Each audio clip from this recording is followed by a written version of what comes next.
Thank you for tuning in to the Social Cafe podcast. My name is Nichif Gassias, your host and secret cheerleader. I don't know who you are, but I'm already cheering you on. Today we have a powerful story of redemption and perseverance.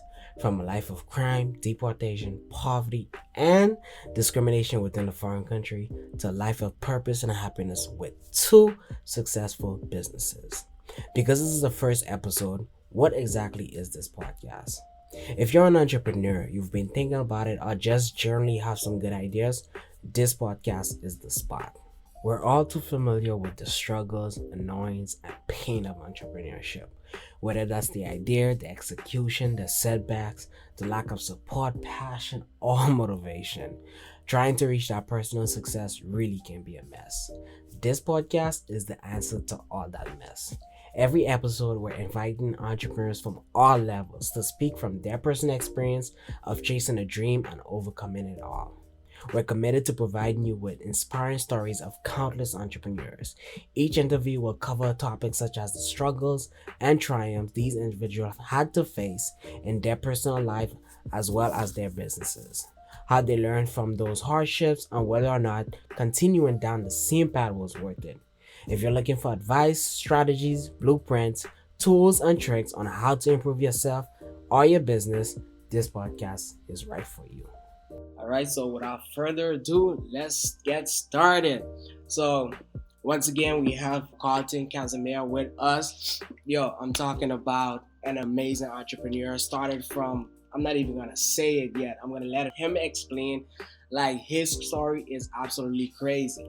Carlton, a little bit about yourself, man. I'm 22, turning 23 in September. I was born in Bahamas to Haitian parents. To this day, I'm still an immigrant. I could say that's what really made me who I am.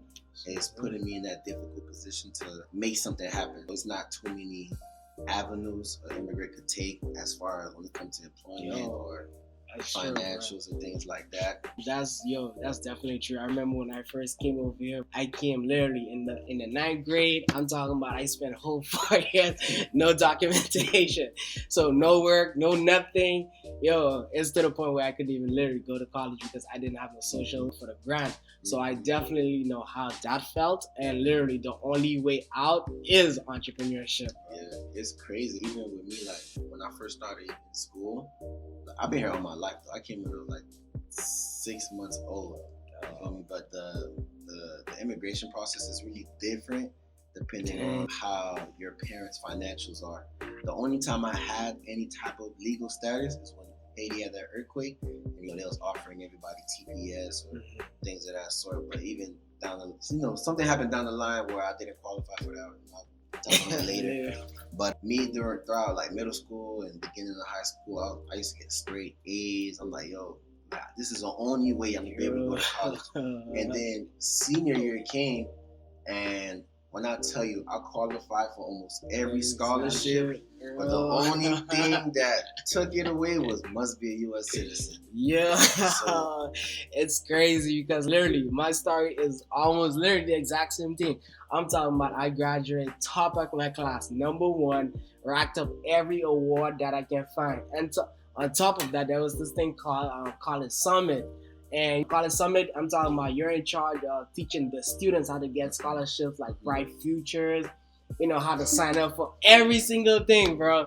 And when it came to graduation, the last day, cleaned up. And then summer came, you cannot go nowhere. I don't know if you felt some type of way, because I know I felt some type of way where I'm talking about I racked up everything, and came August, September, I'm watching every single person go to college, getting ready to start their AA, masters, whatever it is. And I'm just here sitting at home like, For me, honestly, I never cared to go to college to basically get a degree. The only reason I wanted to go to college was football. That was like the only reason, because when it came to me, I like to be a person that learned and then get my hands on in the field. Because I know in college you don't start working towards a master's until you're a sophomore, junior, something like that. Yeah. So me, when it comes to like learning or anything avenue of going to school, the only type of schooling I would do is like trade schools. Where I go directly, learn a new skill that I could put to work ASAP as soon as I'm done. One of the trade schools I went to was to learn how to do window tinting. That's something I'm actually in the process of creating right now. I just bought majority of the supplies, creating the setup, and then after that I'm gonna start hiring the employees. But the reason that I could have just easily, hired the employees and did everything I was supposed to get. But me, anything I'm involved in, I want to know how to do it myself. You get me? So when I hire the employees, there's nothing that they can tell me. I done did it. I know what it takes. So the system, my expectations of you needs to be aligned. Right. You need to make sure you meet them. You feel me? But a little background on me as far as when it comes to entrepreneurship and financials. I've been a hustler since I was in middle school. Middle school, I used to go to school with chips, juice, candy. You was that kid. And sell it. And then from middle school, and then all throughout high school, I did it. It was a point in time, in 10th grade, I was making probably like $200 a day. And I had 2 people on payroll. In 10th grade. You an entrepreneur. I was doing all this while still playing football. So it's to the point I wouldn't even go to lunch because I'm like, I don't got time to eat lunch because I got customers waiting. From there, when I graduated high school, I got a job. I still had the TPS at that time. I got a job at the beach as a beach attendant, servicing travelers or whatever the case may be at a hotel in the Sunny Isles called Aquilina, one of the best hotels in the country. And 5 stars. Don't get me wrong, I was making money, but like I said about the immigration status and plus the job was seasonal, stay there for that long. And from there, honestly, after that job was over, I really didn't know what to do next. At that time, the only person I have 5 brothers. My father, he used to live back and forth from here in New York, so he wasn't really around like that. And my mother, she got sick when I was like in the 10th grade. Ever since 10th grade, she never worked again. So the only people that was really supporting the family was my 2 oldest brothers. And that time, one of my oldest brothers had 3 kids. You know what I mean? So he got no time, no business taking care of me. Or my other brothers, we really didn't know what to do when it come to eating. It would literally be times where we did not eat. Like I have a twin brother. Me and my twin brother would go a whole day without eating. Whatever we could scrap up to eat, we would eat. And I don't get me wrong, my dad, he still sent money from time to time when he was in New York, but it went towards bills and other stuff like that. And then from there, I think I was in the 11th grade going to the 12th grade after this happened. Because after I graduated, I ain't working again. So the job I had, that's when I was in high school. I think it was during the summer. That's when me and my brother fell into scamming. We like, this is the only option, the only way. And now fast forward, getting into that lifestyle, that's when I got arrested. And that's what messed up my TPS because for immigration, you can't have any TPS, you can't have any DACA, you can't have nothing like that. If you have an arrest? Not even an arrest, but a criminal background because I had got convicted for what I got arrested for. So they took away the TPS. And fast forward then, the immigration came to pick me up. But honestly, miraculously, when immigration picked me up, my father, that's when he finally moved back down to Miami to take care of my mom. He had won a lawsuit. It was either for $1 million or $2 million. So when he got that money, and I was in immigration, he had the money to basically pay for my lawyers, pay for me to get bonded out. But one of the biggest things that I learned from being an entrepreneur is it's never about making the money. It's about keeping the money. And, my dad getting blessed with that amount of money at that time. God sent, man. Yeah, that's God sent. His money management was not there. I'm talking about in a year and a half. All gone. All the money was gone. So the only way that money even benefited me was paying for my lawyers, right? Damn. Now, at that time, I was still going back and forth with the scamming, and then it wasn't until July 2019 I got arrested again. And this time, the way immigration worked is when you bond out, if you was to get in trouble again, they wouldn't give you bond again. So you're gonna have to stay in immigration holding until you either get a status or you get deported. And me, I didn't qualify for nothing because of my criminal background. The judge literally told me straight up. He said, "You got two options. He's like, yo, you get deported, you could get married." And I'm like, he ain't leaving too much of a choice. What kind of choice is that? Hey, I was from July. I was in immigration. And how old are you again? At this time, I was 19. 19, bro. I was 19. Yo, just became an adult. I was 19. That's crazy. I turned 20 while I was in immigration. I spent 9 months I spent 7 months in immigration and 2 months in county jail. But when that happened, that was literally like the last straw for me, because I knew I was better than that. You feel me?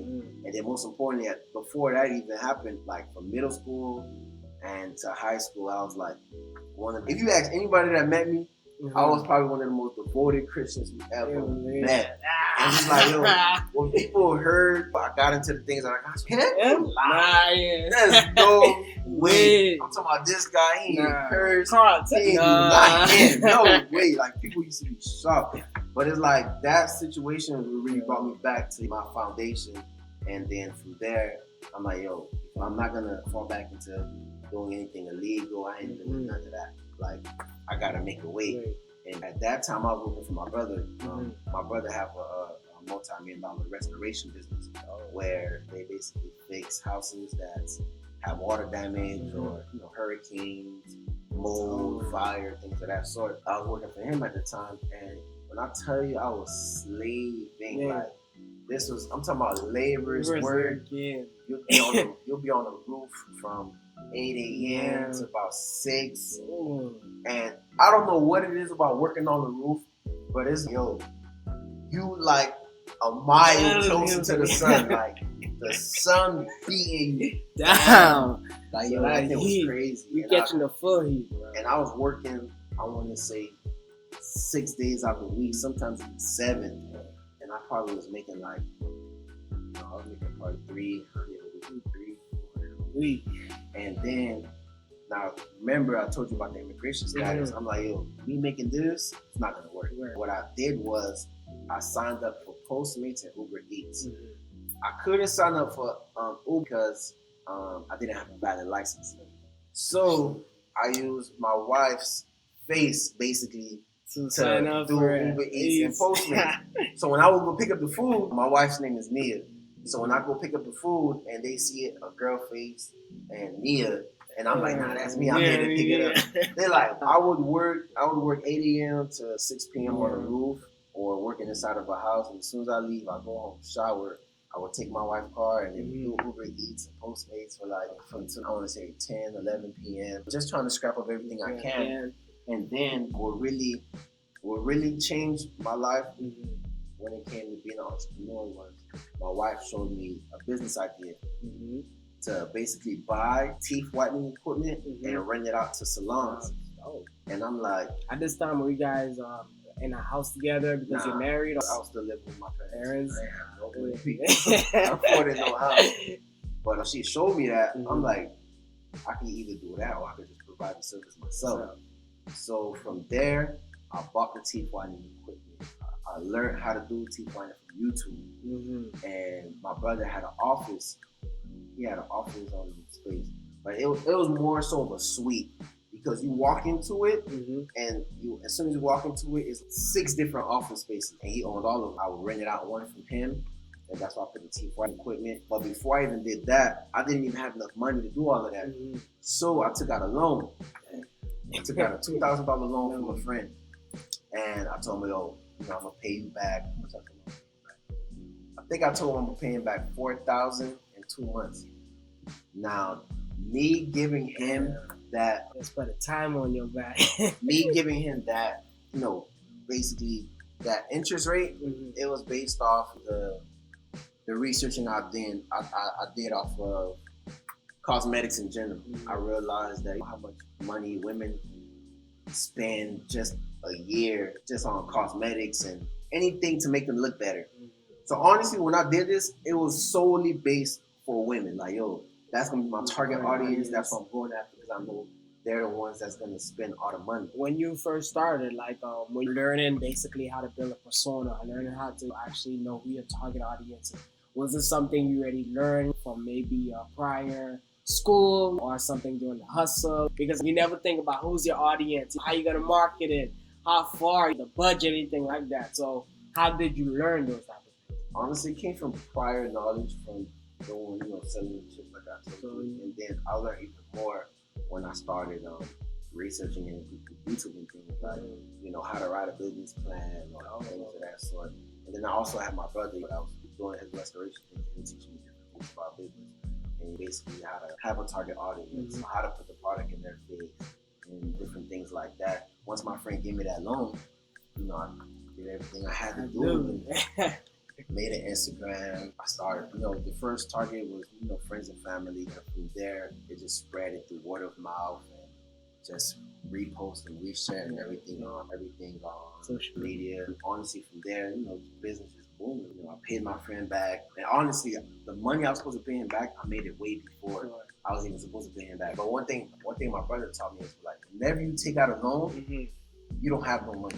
Sure. Every money that comes in belongs to whoever you owe. Because it's like one of the most important things is to pay your debt. It don't matter if you go broke paying your debt, because paying your debt, it only shows that you're a person of value. It shows that you're a person of your word, that you're reliable and things of that sort. So now whenever you pay off your debt, whoever gave you the loan the first time, they're gonna feel comfortable giving it to you again. It's basically like credit, So, that was the main objective, was to make sure I pay him back. What stopped you from basically going to one of those payday loans instead you went to your friend? One, I ain't have no credit. Two, I didn't really have any job history because I was getting paid checks. Yeah. I couldn't even get paid W-2 because, like I said, I feel you there. Honestly, as soon as I did that and business took off, I was just, I just kept going at it. So that was officially your first, my first business. business.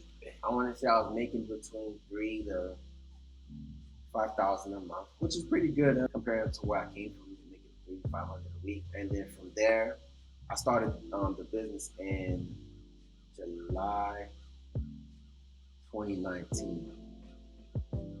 Yeah, it was July 2019. I just thought about it. I got arrested in July 2018, and I got out March 2019. And then when Corona hit me, I want to say February and March. As soon as they started doing everything when it shut down and all that other stuff, I really thought it was damn. It was a wrap. It was completely the opposite. Yeah, when I tell you, stimmies. I was making probably $9,000 a month, and because what I was doing then was I wasn't using my office space anymore. I started doing mobile T-Fighting, and I would drive to Brickell, then I drive out of there.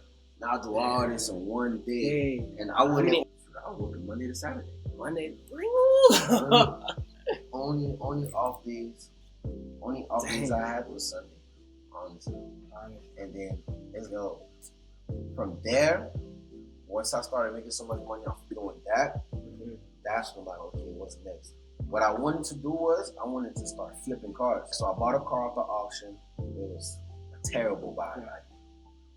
And then the person that bought the car from me, because I didn't have an auction license at the time, he was like, yo, don't rush it, or you're gonna end up making a mistake. I'm like, nah, man, just give me the car. I got the money, just give me the car. The car ended up, after I bought the car, and then everything I put into it, I probably spent $10,000, $11,000, and the car was not worth $11,000. Somebody told me you'd be lucky if you could get $7,000 for this car. I'm like, yo. And when I told you, when it came to that car, I refused to take an L. I'm like, there's no way I'm gonna sell this car and lose out on $4,000 or $5,000. No way. I'm like, you know what I'm saying about that? I'm like, you know what? It was a 2017 Altima. I'm like, I'm gonna just rent it out. Just rent it out. I was renting it out for $100 a day, and the first customers was friends, family, everything that I knew, and sure, it was only $100 a day. And But some people have too much. Other people. That's true. It's a start. Exactly. It's a start. So from there, I was still doing the teeth whitening, and then I was making $700 a week off that one car alone. Now that one car was going. I'm like, yo, this thing's really making money. And then in 1 month, I made $3,000. Now I own the car, so one of the payments I was making was like $120 a month for the car insurance. So I'm like, yo, like I could really just start buying cars and renting them out. So from there, I went and bought a 2018 Benz, and I bought a 2019 Chrysler 300, and started renting those out. And all of this within a year span. Exactly. All this happened in the year 2020. Damn, bro. Now, this is around July when I started the car rentals. And the Chrysler, I was renting that out $200 a day, $150 a day. And the Benz, I was doing that for $200 a day. And like I said, it was just growing. Now, $3,000 a month from one car, I was making probably around like $8,000-9,000 after the expenses. I was making $8,000 from the cars, and then I was making about $3,000-4,000 from the teeth. Right, so in total, I'm netting like $11,000-12,000 a month, and then from there, it just exploded. I went from 3 cars. Right now, I have 12 cars. I have a warehouse. The warehouse where I have the cars is where I do the teeth whitening. Dope, and it's like you just basically no partners, no just. But honestly, one thing about it is business and life in general is a people's thing. It's all about people. I definitely wouldn't be where I am today if it wasn't my brother, my wife, just for the people around me that supported me, promoted me. It's definitely a people's thing. That's what's up, yo. So it's not 2 businesses, any other ventures that you decided, yo, I'm gonna go ahead and kickstart just because now I can manage properly. I have the money coming. I'm not stressing about anything else. Now it's just a straight passion. Those type of ventures, businesses. Do you have any of those in the works, or honestly, you just building right now still? Honestly, I don't have a passion for that. There's 2 things I have a passion for: football and making money. It's like, yo, it don't matter what the job is, if the money. Honestly, I really don't. One thing I would encourage anybody that want to get into business is most definitely do something that they're passionate about. You don't necessarily have to do something that you're passionate about in the beginning, because you want to be able to generate. You want to be able to generate the income to be able to chase what's your passion. For example, let's say if you're passionate about something that don't make a lot of money, you feel me? But at the end of the day, you still want to be comfortable while you're doing that. So let's say you create some type of passive income. You're making that passive income, and now you're able to step back and now you're passionate about. You know what I mean? But for me right now, what I have is, like I told you, with the window tinting. I already bought the equipment, now I'm just setting everything up. And I'm also getting ready to buy a LED mobile billboard truck. The way I came up with the truck was I seen somebody across the street promoting something for the Broward County, and I asked him like, yo, because I was going to promote my business on it. I'm like, yo, like how much something like this cost? How much would you charge me? And the man told me $200 an hour, and it's 4 hours minimum. I'm like, I'm doing the calculation. Like, hold on, you better charge me like $800 for 4 hours. I'm like, all right. Maybe they have a deal if I ask them how much would it cost for all day. All day is 8 hours, and that would be $1,600. I'm like, damn, no discount, no nothing. And then I'm thinking about it. I'm like, yo, I could spend $1,600 promoting, trying to promote my business, or I could just do it myself. And then from there, I'm like, yeah, I'll just do it myself. Because not only do I have a lot of people around me that's into business, but I have my own businesses too. So with that truck, I could promote my businesses. Because one thing about it is, being an entrepreneur really taught me how serious marketing is. Even if your brand is garbage, if your marketing is there, you're going to make the sales. You're going to make the money. And I'm like, I'll definitely make that purchase, not only market my business, but also find a way to generate more passive income, reach out to other businesses, create contracts with the city, or whatever the case may be, for people that want to promote things. South Beach, Brickell, Wynwood, wherever you want them to stay, they park it up right there, wherever the traffic is, and everybody's passing through. Yo. So I know, for example, one of the downtime for you was definitely the prison and that whole transition. But as far as business itself, what would you say maybe one of your biggest failure would be within the business? Me, I would say my biggest failures plus mistake would be rushing things. Not only rushing things, but not being consistent or being too soft. One thing I realized is like you do not play about your business. Like at all. You don't play about it and you don't let nobody else play with it. You gotta really take pride in what you do. Make sure you give your business that respect so other people give you that respect too.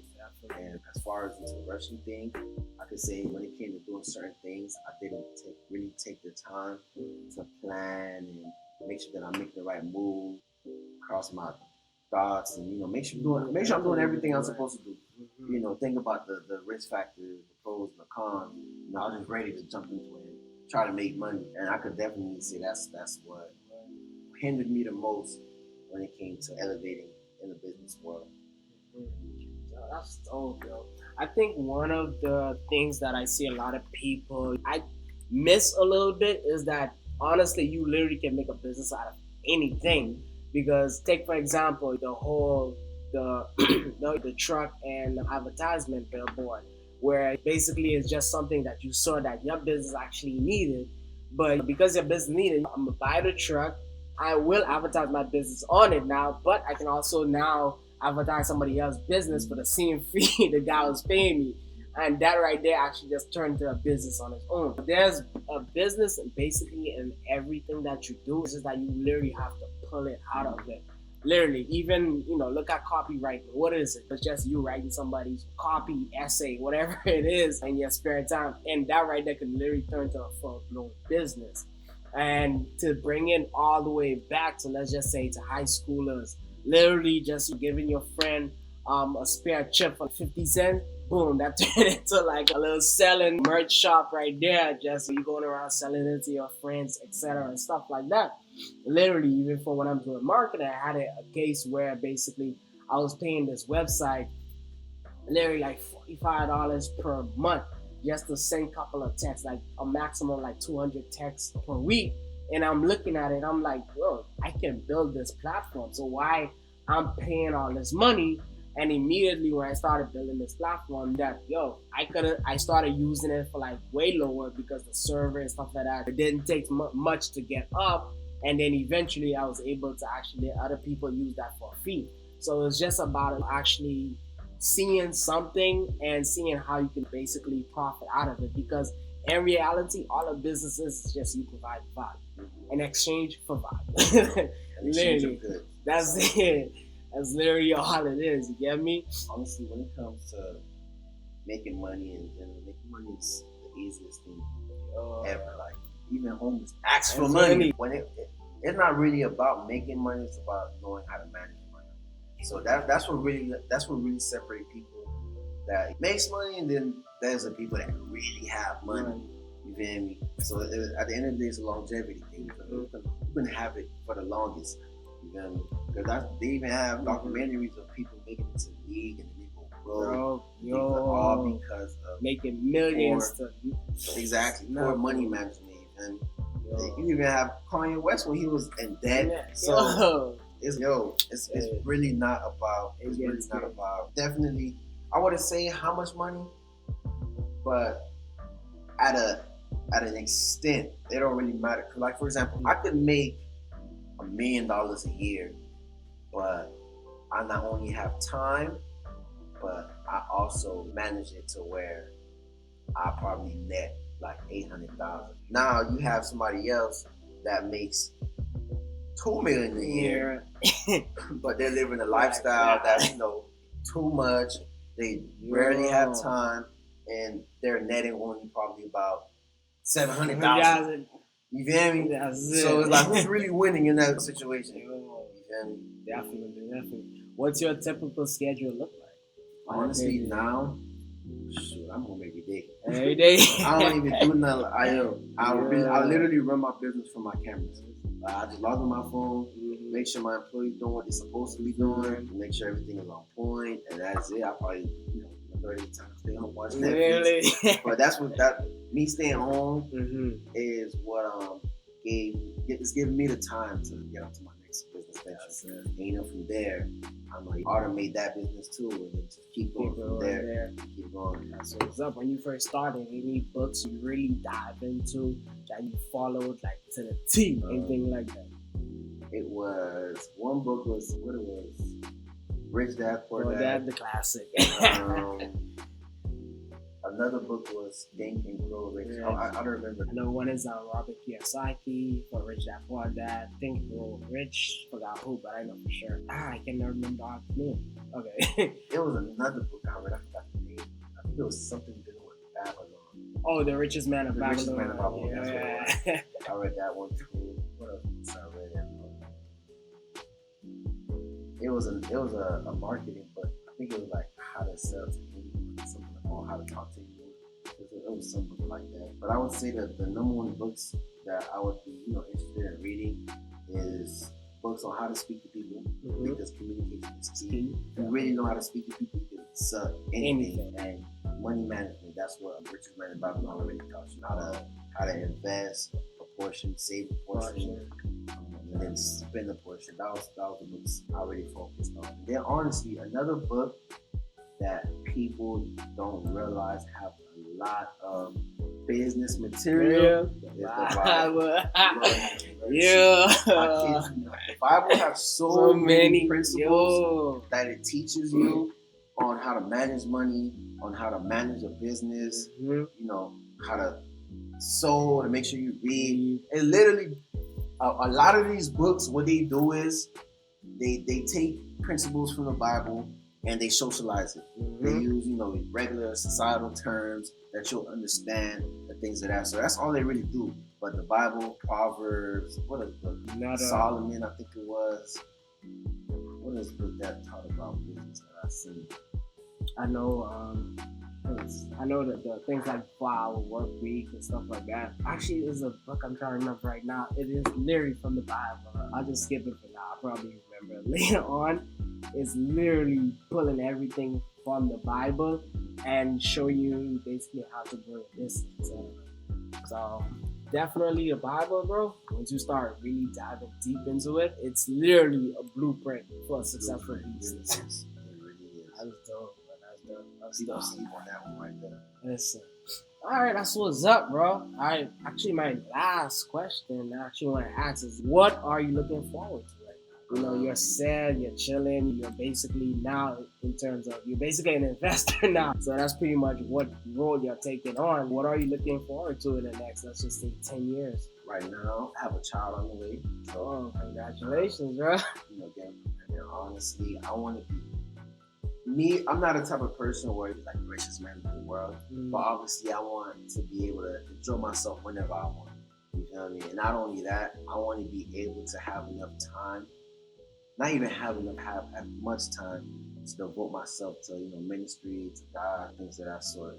Because I found myself, I got to a point where I was making so much money, I would go days without praying, days without reading the Bible. And then I had to catch myself like, I think it's 1 Timothy chapter 6, where it basically says, for the love of money. That's what really drifts you away is the love. There's nothing wrong with money. Ecclesiastes, it says it's a good thing to enjoy your toils. Enjoy your work, enjoy life in general. You know what I mean? God don't want you to be broke, but I definitely see myself doing that. So I want to make sure that I'm giving God my attention, that I'm giving as much time as I can. Ministry, evangelize to other people, and things of that sort. And honestly, help other Christians become successful. Other than that, I can say what I'm looking for is to really enjoy life, travel more, and help more people.